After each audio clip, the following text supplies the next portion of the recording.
Okay, welcome to this week's Ask the Expert webinar slash podcast. We're doing it as a podcast this week for a couple of reasons that I mentioned on Facebook.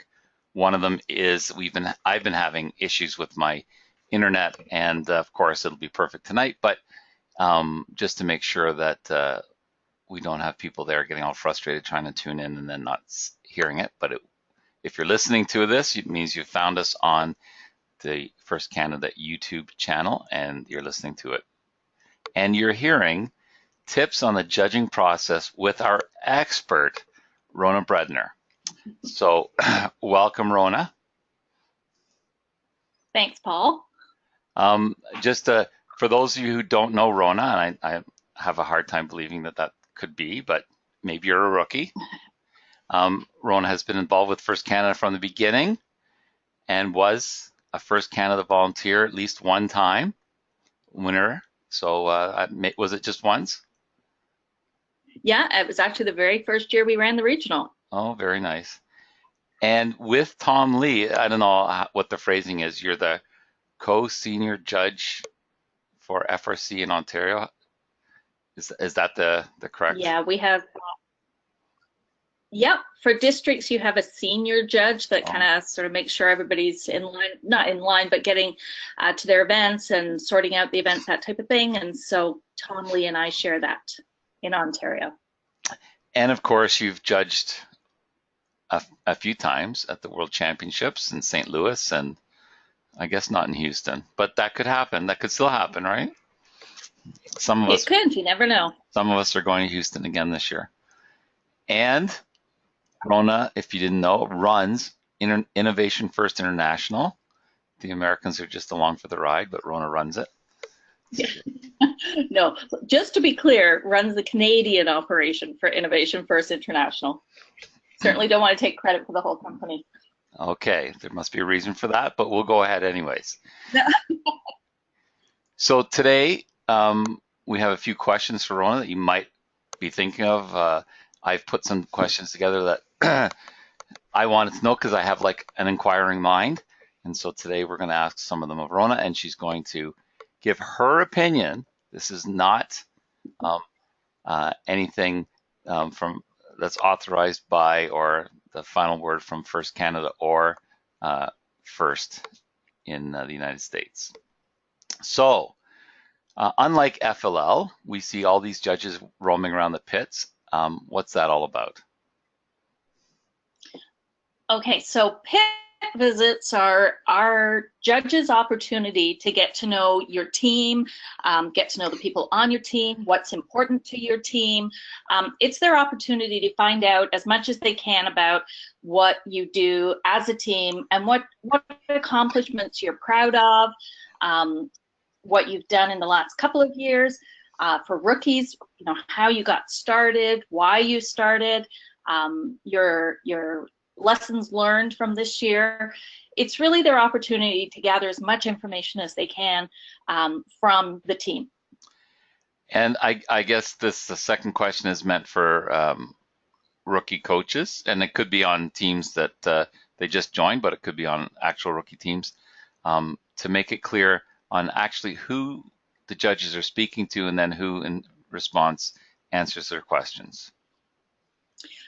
So we really want to talk to the students on the team.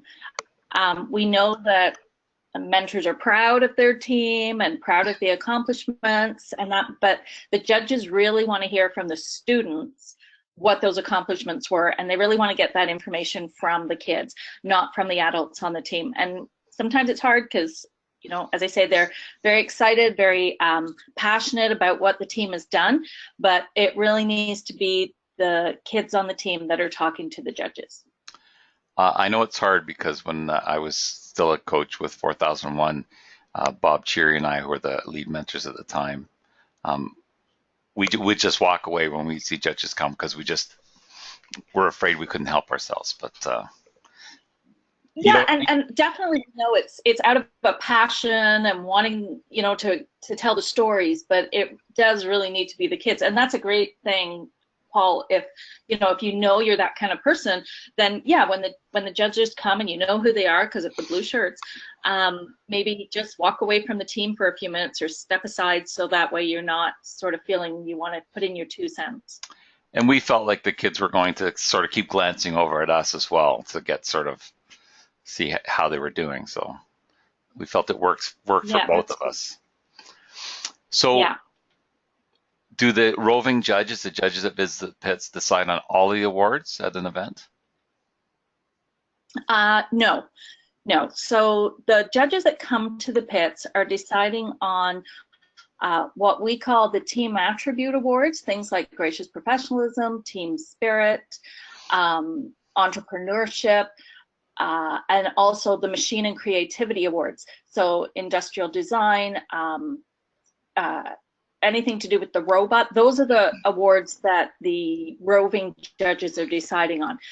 Some of the other awards are decided on in separate rooms, but actually the people that come to the pits are looking at those types of awards only. So one thing that interests me is a conversation that we had on a walk to a rib place in St. Louis a couple of years back, where you and Jim Forbes were talking about the differences between Canadian teams and American teams at the World Championship when the judges visit. It seems that Canadian teams would answer the question and then just stop talking. That's not a good thing? No. So yes, it is, but it's not really. So what happens is pairs of judges, sometimes, usually 2, sometimes 3, depending if there's extra judges, will come to your pit. They have between 5 and 7 minutes to learn everything there is about your team. It's a very short period of time. And so if the judges have to keep asking the questions, then the teams don't have as much time to give answers. So, when a judge asks you, so why did you do that? Regardless of whatever it is, but why did you do that? To say, oh, because we thought it was good. It doesn't really help, and there's not really something that the judge can write down. If you said, well, we thought about it, we decided that, if we did this on our robot, that wasn't going to work, so we tried this and we did that, and we kept, developing our ideas, kind of thing. It gives them a lot more insight into what you did. Same with, let's just say, imagery. If they said, we can see that your pit's blue and white. Why did you choose those colors? And you say, oh, well, the team liked them. That doesn't really give them anything to write down to sort of help your team win an award. So the more information you can give, the better it is, obviously. And some of the teams, especially at World Champs, you see a difference when you go into a pit. You ask one question and you probably have 7 of your questions answered by the one answer they give you, because they just keep talking. And I guess that kind of comes back to, should you practice ahead of time? And yep, you should. You should think about, like, all the awards we give out the criteria is all in the team manual. And so there's no surprises what awards are being given out. So you definitely know, what judges are looking for, what type of information they're looking for. So definitely, take the time to read those awards and then have some people ready to talk about those awards. It just helps in the long run. The more information a judge can get, the better they can advocate for your team when it comes down to who's winning the awards. Yeah, I kind of skipped that. Should teams practice what they are going to say? But so thanks for going back to that. That's why you're the expert. Can teams ask the judges questions when they come by? Yes, absolutely. You can always talk to the judge. Like, obviously, you can ask them who's winning an award. They're not going to tell you, or at least they shouldn't tell you.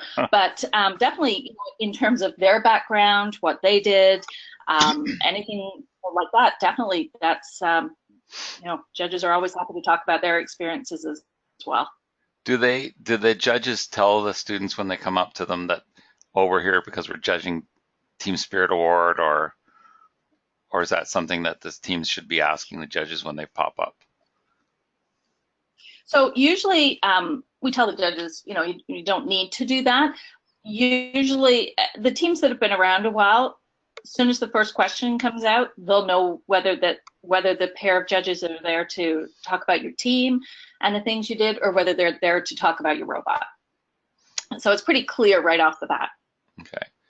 And one of the awards you mentioned that was judged not in the pits is the Chairman's Award. Can mentors sit in and listen to their team's presentation?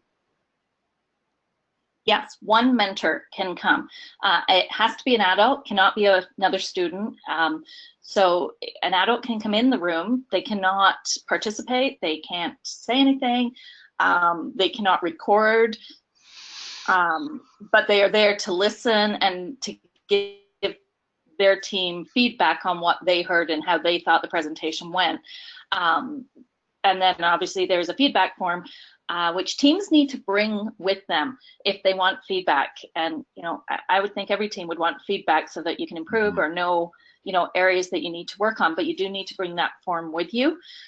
But yes, a mentor can sit in. They can also sit in on the Dean's List presentation as well.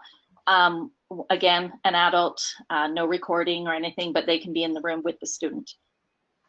That's great. Good to know. Now, there might be people who will listen to this on the First Canada YouTube channel and might think about, because you've made it sound so much fun, can anyone be a judge, and are there specific requirements? Pretty much anybody can be a judge. You need to be over 25 years old. That is a first requirement, or a very strong recommendation. So we're looking for people that maybe were on a team and have gone off to college, university, and are now coming back, and that. So you need to have been out of your team for a while if you're a team person. And then if you're new to the whole first experience, then still it is over 25. We have a couple of other guidelines that we try to stick to in Ontario. This is not a first thing, it's an Ontario thing. That we also ask that you're not a lead mentor on a team. And by that, we mean that you do not mentor more than 3 hours a week with the team. We just feel, to be fair to all the teams, that that's a guideline we try and stick with. We also then say, in association with that, that you cannot judge at events where your team is competing. So even if you're not mentoring more than 3 hours, if your team's competing, we ask that you not judge at that event that week. There's 6 weeks of events. There's probably another one you could pick. And that's what we ask our judges, is to pick a different event. I didn't know some of that. That's interesting. Yeah, we just try and spread out our judges. And also it's just, you know, it's hard to judge with somebody who's very connected to a team in the room. So we've tried to move that way in Ontario, that you're not in the room if your team's at that event. Do you get judges visiting from outside of Ontario that want to judge in Ontario? And do we have judges from Ontario that go to other areas to judge?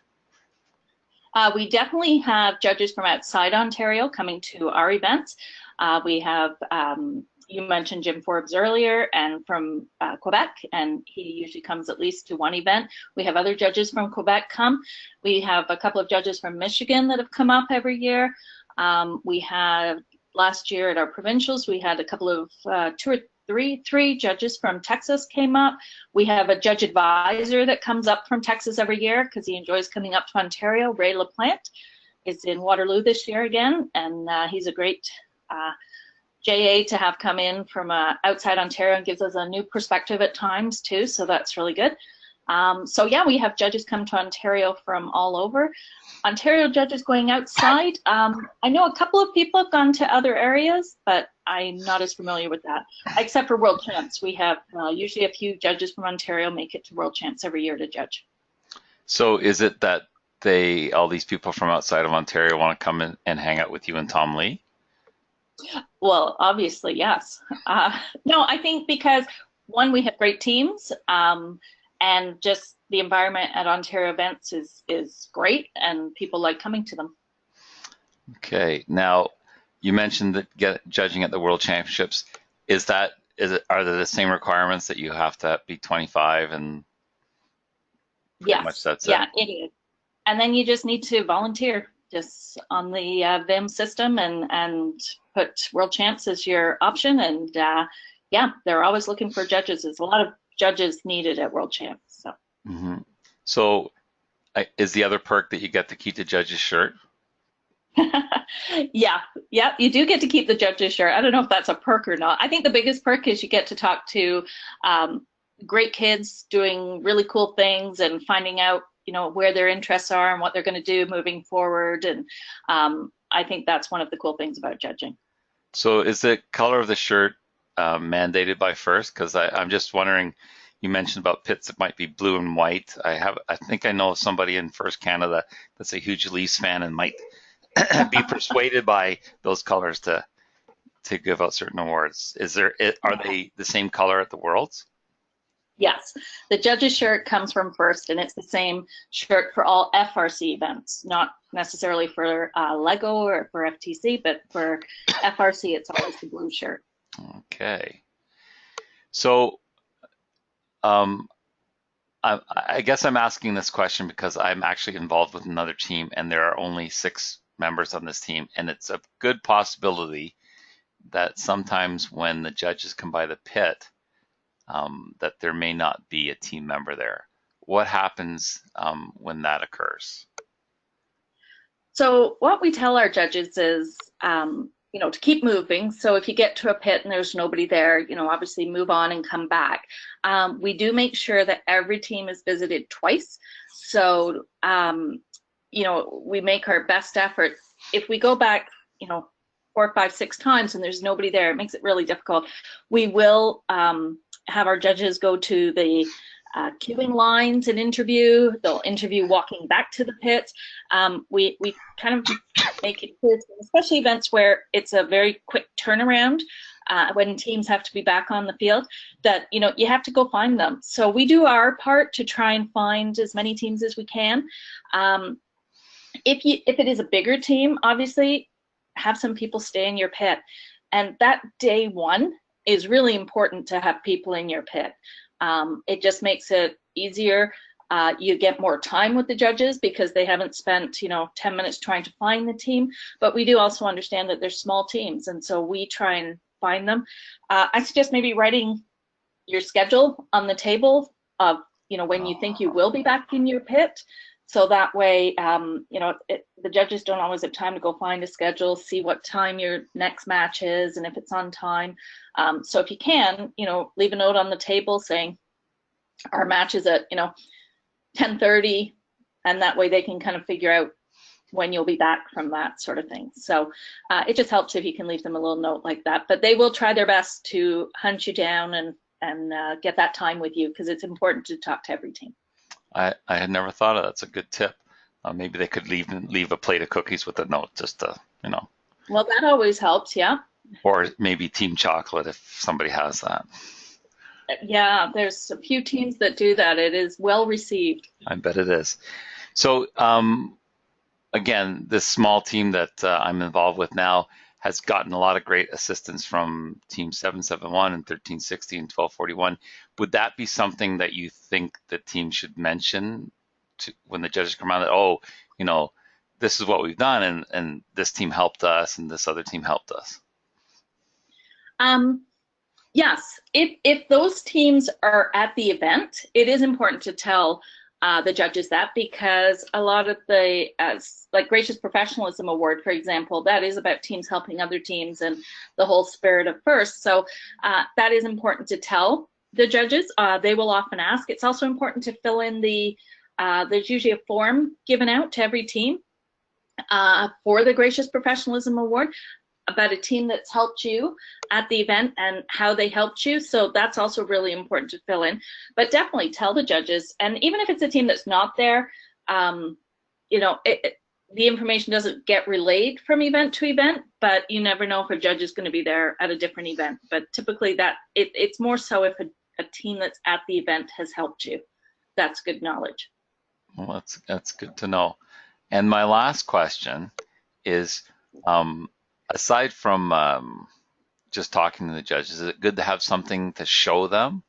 And my example is here, videos or CAD models, or actually even 3D printed models, I suppose, business plans, things of that nature? Yeah, so business plan, as you mentioned there, definitely if you apply for the Entrepreneurship Award and you have a business, excuse me, a business plan, then you want to have it there, because if you apply for that award, that is about your business plan. So you definitely want to have that available to show the judges. And just on a side note, if you are doing, if you have prepared a business plan, then you definitely should be applying for the Entrepreneurship Award, because you cannot win that award if you did not apply. So that's one you have to do ahead of time, and a lot of teams kind of forget about it. So definitely, if you are interested in that and you have a business plan, you want to apply. And I think it's by February the 15th you have to have applied for that. So check that out. But so definitely a business plan. That's also good for other awards, but you want to have that.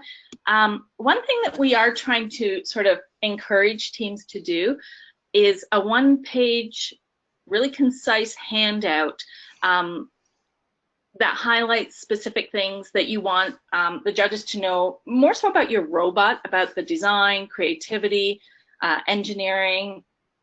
It maybe has a picture of your robot on it, highlights like particular strengths of your robot, what it does well, or a unique feature, because it's hard to get all that information again in a brief interview. And if you have a nice one-page sheet, and there are some online, if you look around, you can find some teams that have shared their sort of one-page sheet handout. But definitely, if you have something like that, to give that to the judges to take away. And also, it gives them something to talk to you about, because you've already highlighted what you think your robot's really good at, what's unique about your robot, how you designed it, or why you designed it that way. And so that way, if you hand it to the judges, when you realize they're there about your robot, they now have something to go off of, and you've already answered some of their questions, so they can dig deeper into what your robot's about. So definitely a one-pager. The one thing we would caution you about is massive binders of documents. There's very limited time, and so a lot of those, they don't get read, and then important information is missed. So it's good to give a handout, even about your team accomplishments and things that you're proud of, but just make sure that you're not, that you're concise and you highlight the important things. The binders are great for documenting your team history and all that type of thing, and to give those to a chairman's interview or that type of thing is good. But again, if they have to interview 12 teams and everybody's giving 3, 4, 5 binders, a small binder with concise information is going to be seen, is going to be read, I guess, and remembered a little better than masses of information that, isn't necessarily looked at as well. I don't know if that makes sense, but just making sure that the information you do have and give is really the stuff that you want the judges to remember and notice.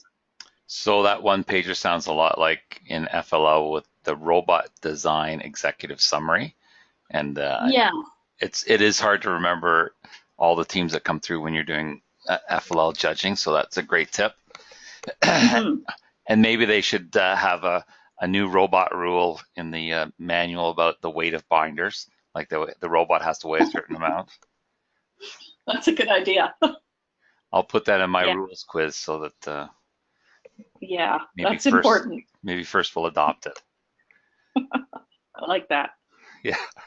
Well, that will sort of take us to the end of our first webinar podcast.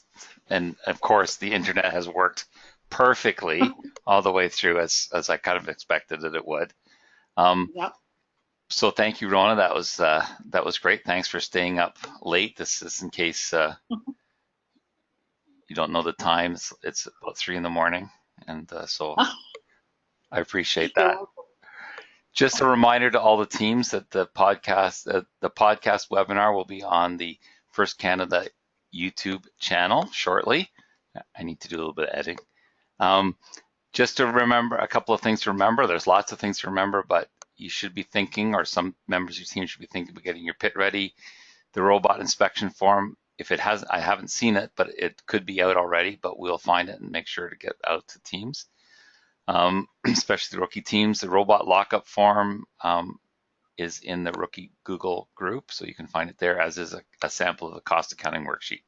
And if you don't have those or access to the rookie Google group, or you want some more information, you are always welcome to email me and I will get back to you promptly. So once again, thank you, Rhona Breadner, our expert this week, for judging. And good night to everybody, and we'll see you soon at an event. Don't forget to buy swag. Thanks again.